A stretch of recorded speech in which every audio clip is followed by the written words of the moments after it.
Kaya pala tahimik ang baby namin, no?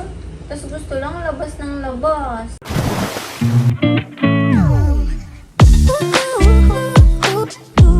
Good morning, guys! Another araw na may pasok ang mga bata. Nagluluto ako ng breakfast.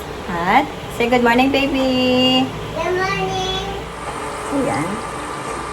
Breakfast, itlog. At nakakuha tayo ngayon ng embutido sa SNR sa wakas. Sa tinagal-tagal.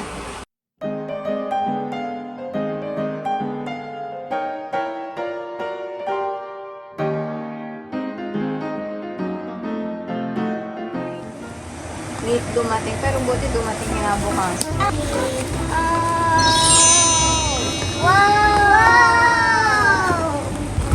Does it go there? Here. Oh. I think we have to set it up. Hold on. Let me put my iPad there. Ah! That was just there. Hi, guys. Today we're going to play Penguin Break. Penguin Trap. Oh, yeah. What's that game? Penguin Trap. First, how you play the game is to spin the wheel, and when it lands on each number, like here, you need to pop how many it says. I made a unicorn design with the blocks. Wow. Can you guys find the unicorn? Looks like, what you call that? Yung sa B. Yeti. B. Yung sa B. A beehive. A beehive, yeah. And how to play the game is to spin this, and whatever it lands on, you have to break them. But first, you need to put the penguin on the middle. And if the penguin falls, you lose the game. And there's an extra block. I skilled it. Yeah. First round. Ding, ding, ding. Wait, I need to go there because... No, it's okay. Okay, I'm gonna go first. I got 3. So I have to break 3 blocks. 1. Oh, you can. 2. Oh! Oh! There's 4 that came out. No. Oh, no. that looks like a cross. So, Oh, well, we'll what continue happened? the game. What happened if you got 4? What? You're supposed to get 3 lang, diba? Yeah, that fell off. We can't put it back anymore. Ah. It's my turn. So I'm going to spin the wheel. Let's see what I get. I get... Oh, no. So I'm going to pop it. And 1, 2, 3, 4,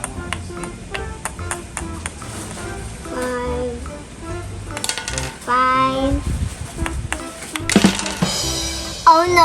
How many blocks are these? I don't know. 1, 2, 3, 4, 5, 6, 7, 8. One more. Okay, one more.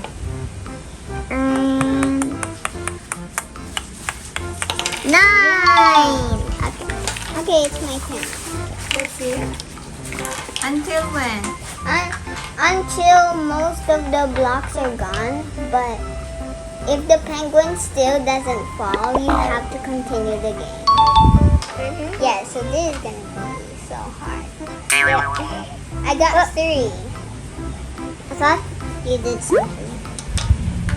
Again.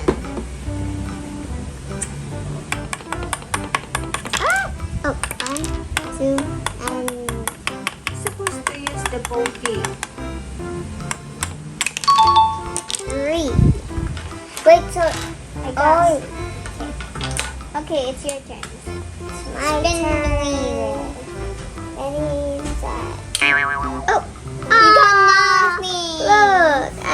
this one earlier. Okay, it's my turn. I got 3 again. We keep on getting 3. 1. Oh my god. Oh! I think I lost the game. Let's try again. Yeah. Okay. Unicorn design is gone. Ah! Okay, that was scary. Oh, penguin's still standing. Oh, that's how you play it? Yep, yeah. We'll just do it again. I just say thank you. Thank you, Ate. We got this from Toys R Us. Ayan guys, kakaiba yung table plant ko. Ano siya? Citronella Malvarosa. In-order ko sa Unbelievable. 2 in-order ko at dito ko siya talaga nilagay sa my dining table dahil dito lagi yung may spot na lamok. Kinakagat lagi yung 2 bata pagka nag-i-study sila or nasa online schooling sila. So yan, bumili tuloy ako yung nasa 279 yata yan ang isa. Pero meron din sila nung citronella na grass. Meron na ako dati nung citronella grass pero humahaba siya. Mabango din yun. Ang kaso, siya yung parang ang kalat-kalat niya. Tapos, nagkaroon ng maraming puti-puti yung kati-kati. Kaya, yun. Ito yung kinuha ko. Tsaka para maganda rin siya sa table, diba? Sa pang-iba-ibaba or sa indoor. Yan. Nilagay ko lang siya dito sa spot na to dahil meron din namang sunlight dito. Ito, may dumating din ako na Lazada. Ano to? Rooting hormone. In-order ko to sa Urban. Akala ko malaki sa yung coat na to. Liit lang pala. Kasi, ako, propagate ng ibang halaman para hindi nabili ng bili. Tapos, eto yan. Bumili ako ng neem oil para sa pang-pesticide din. At saka para dun sa malalaki na halaman, yung malalaki yung dahon, panglinis at pang-pesticide din. At ito yung rooting hormone. So, yan. So, umorder ako dito kay Urban Garden. Yan. Tsaka ng itong Osmo Coat. Yan. Para sa pagkain ng mga halaman. Meron siyang instruction sa likod for how to use. Tulad ko na hindi ako masyadong, sabi ko, ano kayong 14-14 na yan ito? Yan. So, ayan, meron siya sa likod. At saka itong mga in-order ko din. May mga instructions siya.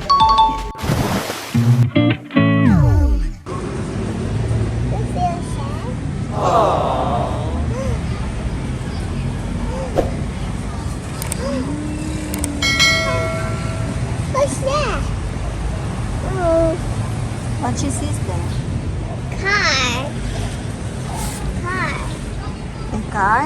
Yeah. Summer, what do you see there? Ano ba naman? She did. Yung nose ni Summer. She sees nothing. She's just chilling there. Yeah. What do you see? They're closing her eyes. Laki na ni Summer. She's so big na, huh? She's bigger than piano. Oo. And heavy than ate. Tignan mo yung mga niya, babies niya, No? You're so cute. You're so... Oh, she's cute. What? Summer! Summer! Hi! Summer! Hindi ako nakikita eh. Bulag talaga. Sabi mo paturo kay Cyrus. Say, turo mo ako.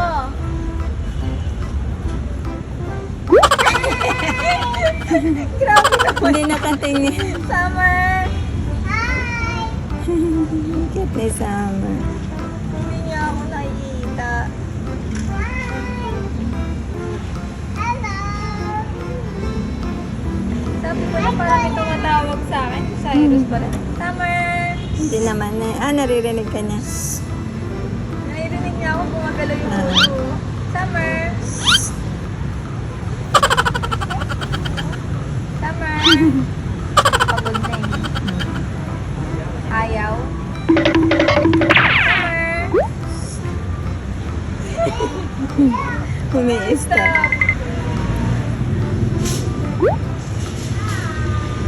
Summer!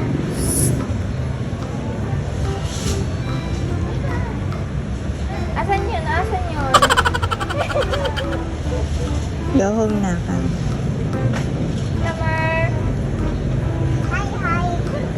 Ay, nahanap niya yung tunog. Nagmamadali. Kawawa mo. Hindi, age na talaga yun.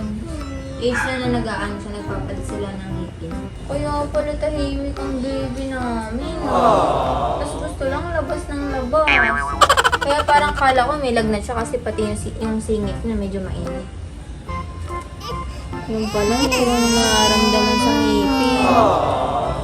Ang na-research namin, sa 5 to 6, mga 5 months na maglulus na ang teeth. So, 5 months nga si Summer. Ano ba naman yun, Summer, na ang laki-laki niya na. Sabi ko pa naman kanina na, te. Oo. Sabi ko kanina, Hindi na hindi pa. na siya puppy, dog na siya. Kasi ang laki-laki niya. Baby pa. Biglang natanggalan ng mga ngipin. Papi pa. Sabi niya, papi pa rin ako. Kaya natanggalan pa ako ng ngipin. Baby pa pala. Baby pa. Laki-laki eh. Ang laki niya. Damulag eh. Oo, 5 months lang ako eh. regular siya. At ibig sabihin yung height niya at laki niya, yung basta Ay, pakita natin ang gano'n kalaki. Oo. Buhating ka. Hey, wait. Ayan ha, tingnan mo kung papi pa yan. Kayo ang humusga kung papi pa yan. Oh, ayan oh, doon pa lang. Ayan oh. Hindi madaya yung ano niya. Ayan oh. Grabe, ang laki mo baby. Diba? Pagbuhay ka. Oh, ano, oh.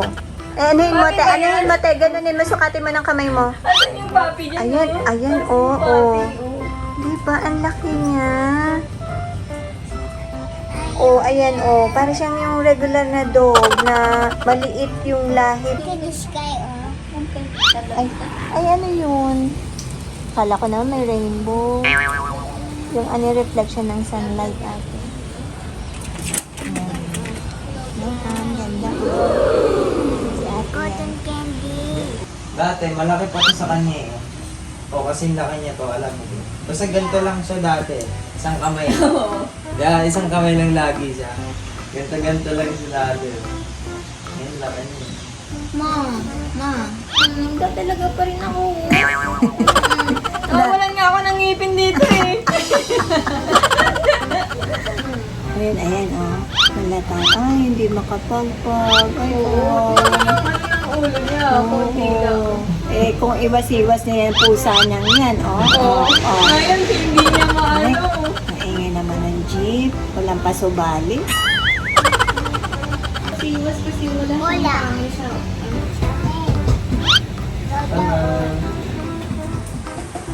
Nag-take breaks lang sila. Nagre-review sila para sa kanilang exam. Bukas. For 3 days exam nila. Can you cut a little skin here? Ate. Yan, nag-break time lang sila. Marami silang preliminary exam na nila. Tapos ng periodical, first periodical test. Ito naman si ate, meron siyang assignment na, ano ba yung tawag dyan ate? Capsum. Ha? Capsum. Capsum. Ano na?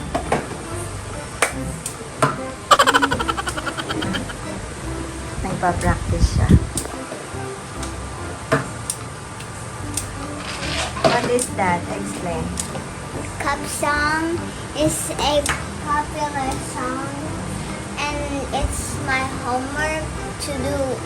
It's about a rhythm in the cups. I'm supposed to do that because of the rhythm in the song.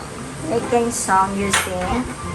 Cup, but I'm not sure if I have plastic cups, so I'm just using this to practice.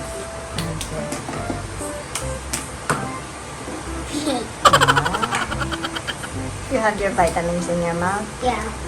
Yes. Ito na isang area. Oh, nagbabalat ng apple. Gusto daw niya. Siya magbabalat.